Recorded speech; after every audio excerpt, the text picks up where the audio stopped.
दोस्तों अभी दोपहर का 3:30 बजा है और बाहर का काफी अंधेरा होके रखा है। देखिए बाहर का हालत कैसे, देखिए मौसम कैसे होके रखा है।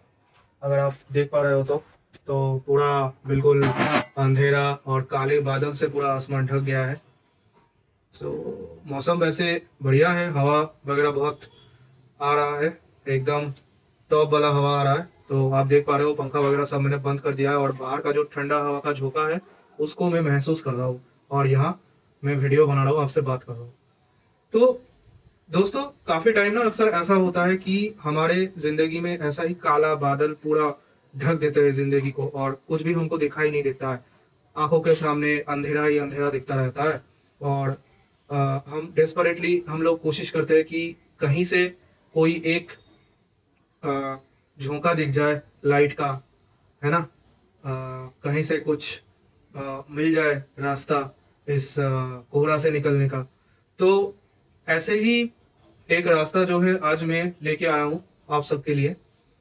और जिंदगी का पता है क्या मजा है, सबसे ज्यादा मजा है, अब ये मजा है कि सजा है, वो पर्सन के ऊपर, इंडिविजुअल के ऊपर डिपेंड करता है। एक चीज आप हमेशा नोटिस करोगे कि कुछ भी स्थायी नहीं होता है लाइफ में। Nothing is permanent in life, ये एक इंग्लिश का बहुत पुराना कहावत है। तो वैसे ही चाहे वो कठिनाइयां हो, चाहे वो आराम हो, तो कोई भी चीज जो है परमानेंट यहाँ पे है नहीं।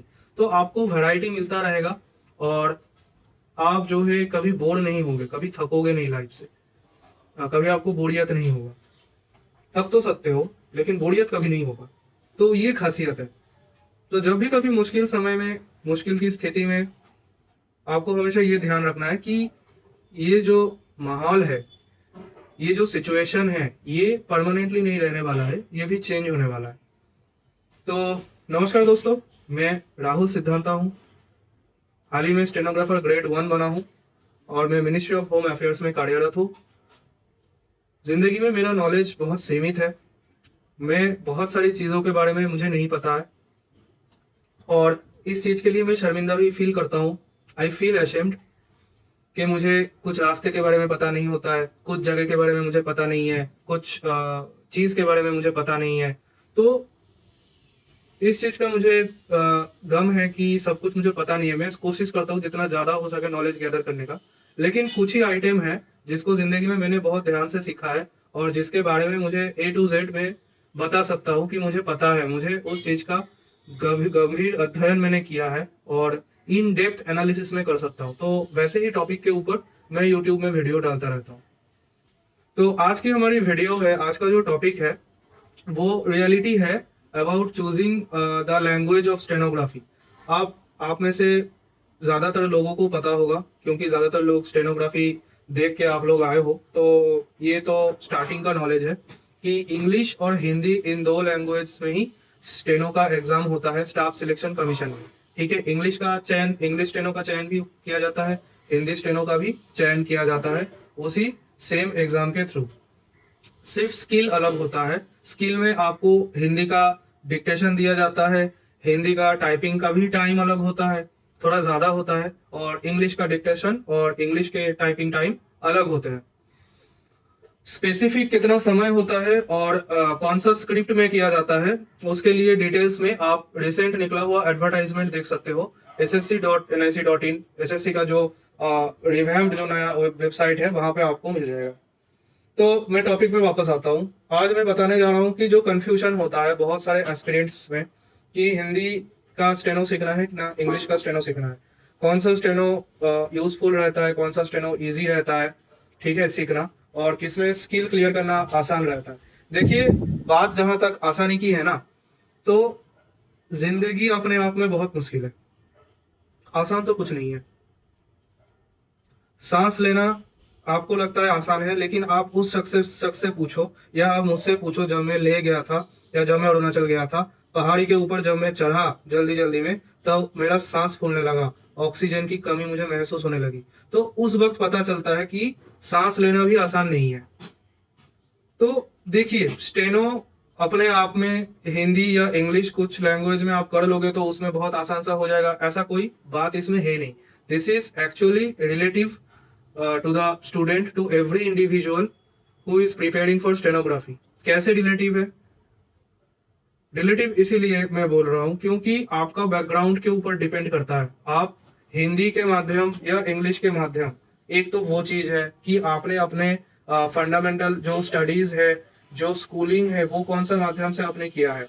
ठीक है, जिस माध्यम से हम लोग स्कूलिंग करते हैं ना, तो उसके ऊपर हमारा जो पकड़ है वो बहुत ज्यादा मजबूत होता है। उसके वोकेबुलरीज की कलेक्शन हमारे पास हमेशा दिमाग के हार्डवेयर में स्टोर होती है, तो आसानी से हम वो शब्द वो भावनाओं को हम जल्दी पकड़ सकते हैं और डिक्टेशन लेने में आसानी होती है। जैसे कि अगर आपका हिंदी भाषा के ऊपर पकड़ बहुत अच्छा है, वैसे तो मेरा मीडियम इंग्लिश का भी था नहीं, ठीक है, कुछ कुछ जगह कुछ क्लासेस के लिए मेरा इंग्लिश मीडियम था, लेकिन ज्यादातर जो है मैंने रीजनल लैंग्वेज में किया हुआ है, जो कि एक आंचलिक भाषा है, ना ही हिंदी है ना इंग्लिश है। लेकिन ये अलग बात है कि इंग्लिश के ऊपर मेरा पकड़ हमेशा से अच्छा था, क्योंकि मैंने इंग्लिश स्टोरी बुक्स काफी कम उम्र से मैंने पढ़ा है, रीड किया है, और मुझे पढ़ने का शौक है, ये मेरा शौक था, ठीक है। तो उस वजह से मेरा इंग्लिश का पकड़ जो है बढ़िया सा था। तो ये एक चीज है कि आपका पकड़ बहुत सही है। दूसरा चीज ये है कि उस पर्टिकुलर लैंग्वेज में आपने पढ़ाई किया है, स्टडी किया है स्कूल में, तो ऑटोमेटिकली आपका नॉलेज बहुत अच्छा होगा उस पर्टिकुलर भाषा में। ये एक चीज है, बहुत इंपॉर्टेंट चीज है ये। तीसरा चीज है कि एक्सपोजर। इंग्लिश स्टेनो का मैंने देखा है वर्क प्लेस में थोड़ा एक्सपोजर थोड़ा ज्यादा रहता है, या वैरायटी थोड़ा ज्यादा मिलता है उसको काम का, क्योंकि वो इंग्लिश स्टेनो है, तो उसको अलग अलग तरीके का चीजों में जो है उसको काम दिया जाता है, और कामों का मतलब वैरायटी होता है, वेरिएशन होता है। लेकिन हिंदी और इंग्लिश दोनों में ही आपको इक्वल तरीके से रिक्रूटमेंट होता है, और किसी चीज के लिए किसी पे जो है वो नहीं है कि इंग्लिश को ज्यादा माइलेज दिया जाता है या हिंदी को कम दिया जाता है, ऐसा कुछ नहीं है। दोनों में ही बहुत ट्रांसपेरेंट तरीके से इक्वल अपॉर्चुनिटी दोनों को प्रोवाइड किया जाता है। आपके मेरिट के ऊपर बेस करके, रिटर्न में आपका जो मेरिट बनता है उसके ऊपर बेस करके आपका फाइनल चयन किया जाता है, provided you clear the skill test. Skill test तो कंपलसरी है क्लियर करना, ठीक है। तो ये बात है। अब आप बहुत ज्यादा जो सवाल आता है कि सर इंग्लिश करना ठीक है कि हिंदी करना अच्छा है, कौन सा ज्यादा बेटर है? तो बेटर बोल के तो कुछ नहीं है, एक एक कैंडिडेट के लिए एक एक चीज बेटर होता है। आपको अगर हिंदी का ज्ञान है, डीप नॉलेज है, आप जरूरी है कि आप हिंदी स्टेनो के साथ जाइए। अगर आपका इंग्लिश में पकड़ अच्छा है, ये जरूरी है कि आप इंग्लिश स्टेनो में जाइए। अगर ये चीज वाइस वर्सा होता है, जैसे आपका हिंदी अंडरस्टैंडिंग अच्छा है, आपने इंग्लिश ले लिया, आपका इंग्लिश अच्छा है, आपने हिंदी ले लिया, तो उस केस में ना कन्फ्लिक्ट हो सकता है, दिक्कत आ सकती है बाद में। शुरू में बेसिक तो आपने जो है जबरदस्ती जिद लगा के आपने कंप्लीट कर लिया, लेकिन जब आप लिखने जाओगे डिक्टेशन, क्योंकि देखो स्टेनोग्राफी एक ऐसा चीज है ना जिसको हमने कभी स्कूल में पढ़ा नहीं है, ठीक है। और बाकी सब्जेक्ट्स सारे जो भी है हम लोग तो स्कूल टाइम से पढ़ते आ रहे हैं क्लास 1 से, लेकिन स्टेनो हम कम सीख रहे हैं, अब आके सीख रहे हैं। इसीलिए इसको 12 क्वालिफाइड लोगों के लिए इसको ओपन किया गया है, मिनिमम क्वालिफिकेशन इसलिए 12 रखा गया है, क्योंकि स्टेनोग्राफी अपने आप में इसको सीखना एक अलग ही सब्जेक्ट है, अलग ही टॉपिक को अध्ययन करने के बराबर है, बिल्कुल नया है ये, ठीक है। तो इसलिए इसमें आपने स्टार्टिंग में सीखा, आपने हिंदी हो या इंग्लिश हो, आपने अल्फाबेट्स वगैरह सब कुछ आपने सीख लिया, आपने रूल्स पढ़ लिए, ठीक है। लेकिन वोकाबुलरी, जो स्टॉक ऑफ वर्ड्स होता है, जो कलेक्शन होता है शब्दों का, उसको आप कैसे लाओगे? आप जब लिखने लगोगे, चाहे वो पार्लियामेंट्री डिक्टेशन हो, हाँ, चाहे वो कहीं का स्पीच हो, प्रेसिडेंट का या वाइस प्रेसिडेंट का स्पीच हो, तो उसमें जो शब्द होते हैं तो वो थोड़ा अलग अलग होते हैं ना, तो वैरायटी ऑफ वर्ड्स हमको इनकाउंटर करना पड़ता है। तो उसके लिए बहुत ज्यादा जरूरी हो जाता है कि आपके अंदर मसाला बहुत ज्यादा हो, मसाला मतलब वोकाबुलरी काफी ज्यादा आपके ध्यान में रहे। तो ये मेन चीज है जो कि आपको एक स्टेनोग्राफर से दूसरे स्टेनोग्राफर को अलग कर देता है, और ये चीज स्किल के टाइम में बड़ा खेल जाता है, ठीक है। और जो खेल में खेल हो जाता है वो आपको बाद में समझ में आता है, और जब तक ये चीज समझ में आता है तब तक बहुत लेट हो चुका होता है, या ऑलरेडी आप जिंदगी का 2-3 साल इसमें डाल चुके हो स्टेनो में, बर्बाद कर चुके हो, अब तो आप कुछ नहीं कर सकते। अभी आप वोकाबुलरी स्ट्रॉन्ग करने जाओगे, आपको और टाइम लगेगा, because vocabulary builds over time. ये रिटर्न नहीं है कि पिछले साल का ये सिनोनिम आ रहा है, ये एंटोनिम आ रहा है, ये वन वर्ड सब्स्टिट्यूशन आ रहा है, इसको रट्टा मार लो पिछले 10 साल का। वैसा नहीं होता है। वोकाबुलरी जो शब्दों का जो प्रयोग है, जो उसका कलेक्शन है, वो विथ टाइम, ओवर टाइम आपका बिल्डअप होता है। ठीक है, सेम गोज फॉर स्पेलिंग। जब आप टाइप कर रहे हो तो स्पेलिंग बहुत इंपॉर्टेंट है। जितना आप मिस स्पेलिंग करोगे उतना आपका हाफ हाफ करके नेगेटिव एरर आपका बढ़ता जाएगा, जो कि छोटा छोटा एरर भी लास्ट में स्किल क्लियर करने में मुश्किल कर देता है। ठीक है, क्वालिफाई करना बहुत ज़्यादा इंपॉर्टेंट है। तो ये चीज़ जो है आप इसको ध्यान रखिए।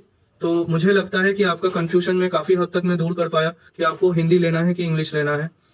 फ्यूचर के बारे में नहीं, अभी के बारे में सोचिए। जो जिसमें आपका पकड़ अच्छा है उसको लेके आप आगे बढ़िए, क्योंकि आप जबरदस्ती किसी और भाषा का सीखने जाओगे तो वो फ्रूटफुल नहीं होगा। ठीक है, तो एक्सेप्शंस है। मैं यह जो नॉर्मल है वो मैं बात कर रहा हूँ, एक्सेप्शन का बात मैं नहीं कर रहा हूँ। नॉर्मली इस चीज में आप डिफिकल्टी फेस कर सकते हो, तो इसलिए सोच समझ के आप अपना भाषा का चयन कीजिए। ओके गाइस, तो चलिए खुश रहिए, पढ़ते रहिए, मिलते हैं नेक्स्ट वीडियो में। बाय।